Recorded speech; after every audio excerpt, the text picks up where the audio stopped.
Chapter 17. Oliver's destiny, continuing unpropitious, brings a great man to London to injure his reputation. It is the custom on the stage in all good, murderous melodramas to present the tragic and the comic scenes in as regular alteration as the layers of red and white in a side of streaky, well-cured bacon.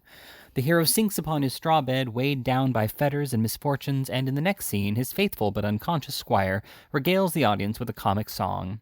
We behold with throbbing bosoms the heroine in the grasp of a proud and ruthless baron, her virtue and her life alike in danger, drawing forth her dagger to preserve the one at the cost of the other. And just as our expectations are wrought up to the highest pitch, a whistle is heard, and we are straightway transported to the great hall of the castle, where a grey-headed seneschal sings a funny chorus with a funnier body of vassals, who are free of all sorts of places from church vaults to palaces, and roam about in company, caroling perpetually. Such changes appear absurd, but they are by no means unnatural. The transitions in real life, from well-spread boards to deathbeds, and from mourning weeds to holiday garments, are not a whit less startling. Only there we are busy actors instead of passive lookers-on, which makes a vast difference. The actors in the mimic life of the theater are blind to violent transitions and abrupt impulses of passion or feeling, which, presented before the eyes of mere spectators, are at once condemned as outrageous and preposterous. As sudden shiftings of the scene and rapid changes of time and place are not only sanctioned in books by long usage, but are by many considered as the great art of authorship, an author's skill in his craft being by such critics chiefly estimated with relation to the dilemmas in which he leaves his characters at the end of almost every chapter, this brief introduction to the present one may, perhaps, be deemed unnecessary.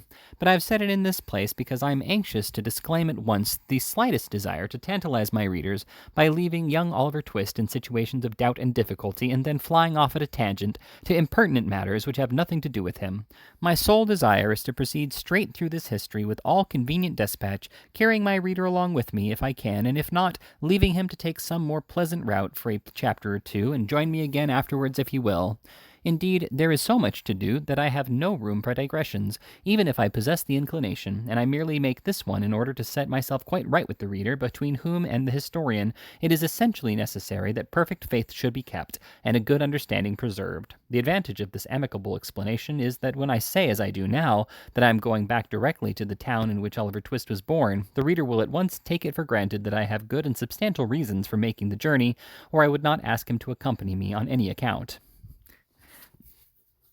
Mr. Bumble emerged at early morning from the workhouse gate and walked with portly carriage and commanding steps up the High Street.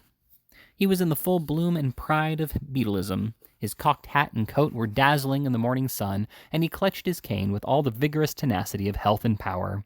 Mr. Bumble always carried his head high, but this morning it was higher than usual. There was an abstraction in his eye, and an elevation in his air, which might have warned an observant stranger that thoughts were passing in the beadle's mind, too great for utterance. Mr. Bumble stopped not to converse with the small shopkeepers and others who spoke to him deferentially as he passed along. He merely returned their salutations with a wave of his hand, and relaxed not in his dignified pace until he reached the farm where Mrs. Mann tended the infant paupers with a parish care. "Drat that beadle," said Mrs. Mann, hearing the well-known impatient shaking at the garden gate. "If it isn't him at this time in the morning. Lawk, Mr. Bumble, only think of its being you. Well, dear me, it is a pleasure, this is. Come into the parlor, sir, please." The first sentence was addressed to Susan, and the exclamations of delight were spoken to Mr. Bumble as the good lady unlocked the garden gate and showed him with great attention and respect into the house.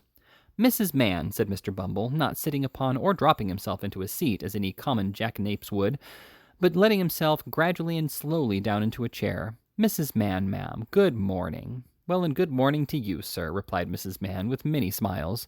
"And hoping you find yourself well, sir?" So, Mrs. Mann," replied the beadle. "A parochial life is not a bed of roses, Mrs. Mann." "Ah, that it isn't, indeed," Mr. Bumble rejoined the lady. And all the infant paupers might have chorused the rejoinder with great propriety if they had heard it.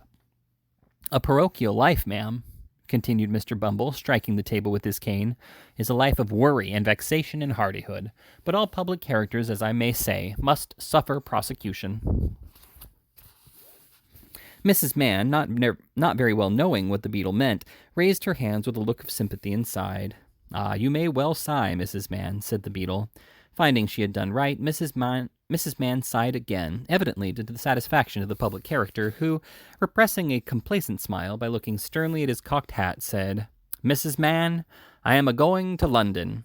"Lawk, Mr. Bumble," said Mrs. Mann, starting back. "To London, ma'am," resumed the inflexible beadle, "by coach. I and 2 paupers, Mrs. Mann. A legal action is coming on about a settlement, and the board has appointed me, Mrs. Mann, to depose to the matter before the quarter sessions at Clerkenwell. And I very much question," added Mr. Bumble, drawing himself up, "whether the Clerkenwell sessions will not find themselves in the wrong box before they have done with me." "Oh, you mustn't be too hard upon them, sir," said Mrs. Mann coaxingly. "The Clerkenwell sessions have brought it upon themselves, ma'am," replied Mr. Bumble, "and if the Clerkenwell sessions find that they come off rather worse than they expected, the Clerkenwell sessions have only themselves to thank." There was so much determination and depth of purpose about the menacing manner in which Mr. Bumble delivered himself of these words that Mrs. Mann appeared quite awed by them. At length she said, "You're going by coach, sir? I thought it was always usual to send them paupers in carts." "That's when they're ill, Mrs. Mann," said the beadle. "We put the sick paupers into open carts in the rainy weather to prevent their taking cold." "Oh," said Mrs. Mann. "The opposition coach contracts for these 2 and takes them cheap," said Mr. Bumble. "They are both in a very low state, and we find it would come £2 cheaper to move 'em than to bury 'em. That is, if we can throw 'em upon another parish, which I think we shall be able to do, if they don't die upon the road to spite us." When Mr. Bumble had laughed a little while, his eyes again encountered the cocked hat, and he became grave. "We are forgetting business, ma'am," said the beadle. "Here is your parochial stipend for the month."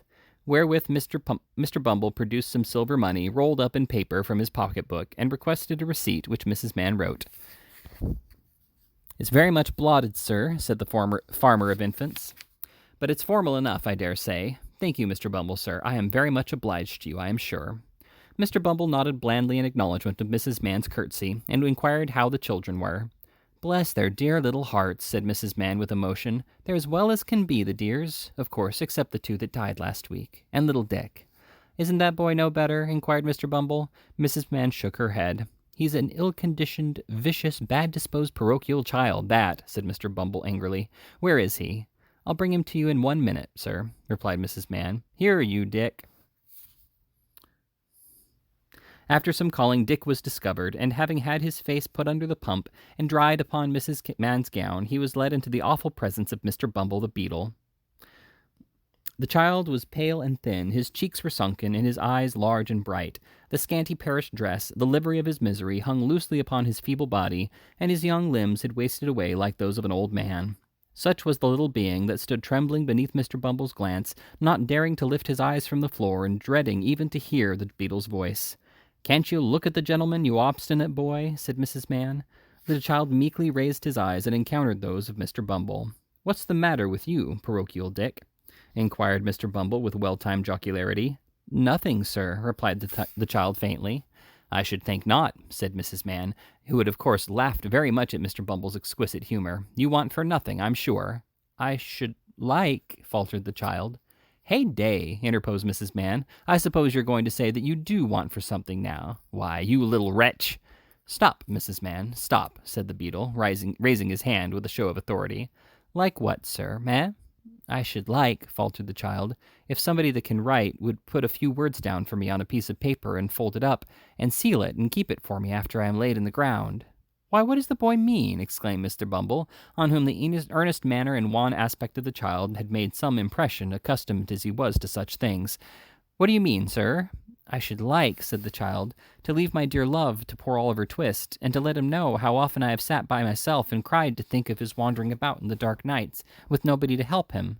And I should like to tell him," said the child, pressing his small hands together and speaking with great fervor, "that I was glad to die when I was very young, for perhaps if I lived to be a man and grow old like my sister, who is in heaven, might forget me or be unlike me, and it would be so much happier if we were both children there together."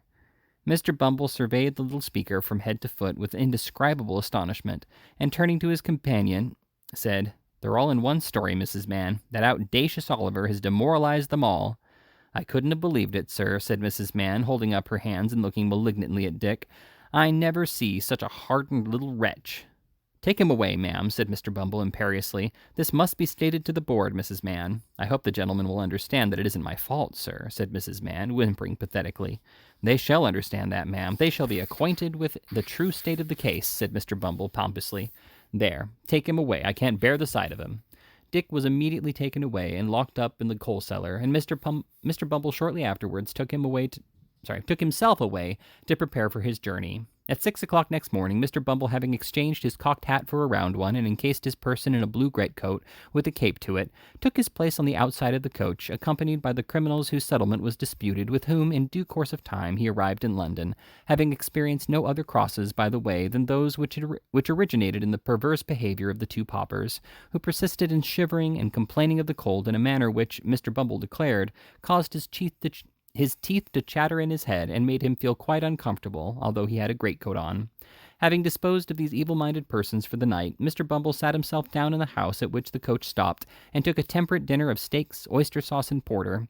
Putting a glass of hot gin and water on the mantelpiece, he drew his chair to the fire, and, with sundry moral reflections on the too prevalent sin of discontent and complaining, he then composed himself comfortably to read the paper. The very first paragraph upon which Mr. Bumble's eyes rested was the following advertisement: 5 guineas reward, whereas a young boy named Oliver Twist absconded or was enticed on Thursday evening last from his home at Pentonville and has not since been heard of. The above reward will be paid to any person who will give such information as may lead to the discovery of the said Oliver Twist, or tend to throw any light upon his previous history, in which the advertiser is for many reasons warmly interested. And then followed a full description of Oliver's dress, person, appearance, and disappearance, with the name and address of Mr. Brownlow at full length. Mr. Bumble opened his eyes, read the advertisement slowly and carefully several times, and in something more than 5 minutes was on his way to Pentonville, having actually, in his excitement, left the glass of hot gin and water untasted on the mantelpiece. "Is Mr. Brownlow at home?" inquired Mr. Bumble of the girl who opened the door. To this inquiry, the girl returned the not uncommon but rather evasive reply of, "I don't know. Where do you come from?"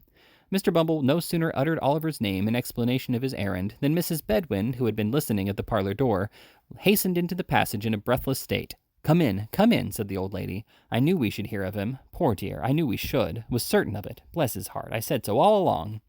Having said this, the worthy old lady hurried back into the parlor again, and, seating herself on a sofa, burst into tears. The girl, who was not quite so susceptible, had run upstairs meanwhile, and now returned with a request that Mr. Bumble would follow her immediately, which he did. He was shown into the little back study, where sat Mr. Brownlow and his friend Mr. Grimwig, with decanters and glasses before them. The latter gentleman eyed him closely, and at once burst into the exclamation, "A beetle! A parish beetle, or I'll eat my head!" "Pray, don't interrupt just now," said Mr. Brownlow. "Take a seat, will you?" Mr. Bumble sat himself down, quite confounded by the oddity of Mr. Grimwig's manner. Mr. Brownlow moved the lamp so as to obtain an uninterrupted view of the beetle's countenance, and said with a little impatience, "Now, sir, you come in consequence of having seen the advertisement?" "Yes, sir," said Mr. Bumble. "And you are a beetle, are you not?" inquired Mr. Grimwig. "I am a parochial beetle, gentlemen," rejoined Mr. Bumble proudly. "Of course," observed Mr. Grimwig aside to his friend. "I knew he was. His greatcoat is a parochial cut, and he looks a beetle all over." Mr. Brownlow gently shook his head to impose silence on his friend, and resumed. "Do you know where this poor boy is now?" "No more than nobody," replied Mr. Bumble. "Well, what do you know of him?" inquired the old gentleman. "Speak out, my friend, if you have anything to say. What do you know of him?" "You don't happen to know any good of him, do you?" said Mr. Grimwig caustically, after an attentive perusal of Mr. Bumble's features. Mr. Bumble caught at the inquiry very quickly, and shook his head with portentous solemnity. "You see this?" said Mr. Grimwig, looking triumphantly at Mr. Brownlow. Mr. Brownlow looked apprehensively at Bumble's pursed-up countenance, and requested him to communicate what he knew regarding Oliver in as few words as possible.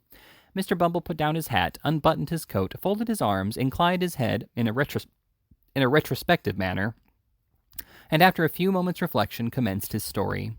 It would be tedious if given in the beetle's words, occupying as it did some 20 minutes in the telling, but the sum and substance of it was, that Oliver was a foundling, born of low and vicious parents, who had from his birth displayed no better qualities than treachery, ingratitude, and malice, and who had terminated his brief career in the place of his birth by making a sanguinary and cowardly attack on an unoffending lad, and then running away in the night time from his master's house. In proof of his really being the person he represented himself, Mr. Bumble laid upon the table the papers he had brought to town, and folding his arms again, awaited Mr. Brownlow's observations.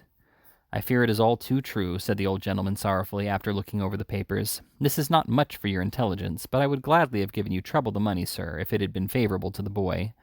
It is not at all improbable that if Mr. Bumble had been possessed with the information in an earlier... It is not at all improbable that if Mr. Bumble had been possessed with this information at an earlier period of the interview, he might have imparted a very different coloring to his little history. It was too late to do it now, however, so he shook his head gravely and, pocketing the 5 guineas, withdrew. Mr. Brownlow paced the room to and fro for some minutes, evidently so much disturbed by the beetle's tale that even Mr. Grimwig forbore to vex him any further. At length he stopped and rang the bell violently. "Mrs. Bedwin," said Mr. Brownlow, when the housekeeper appeared, "that boy Oliver is an impostor." "It can't be, sir, it cannot be," said the old lady energetically.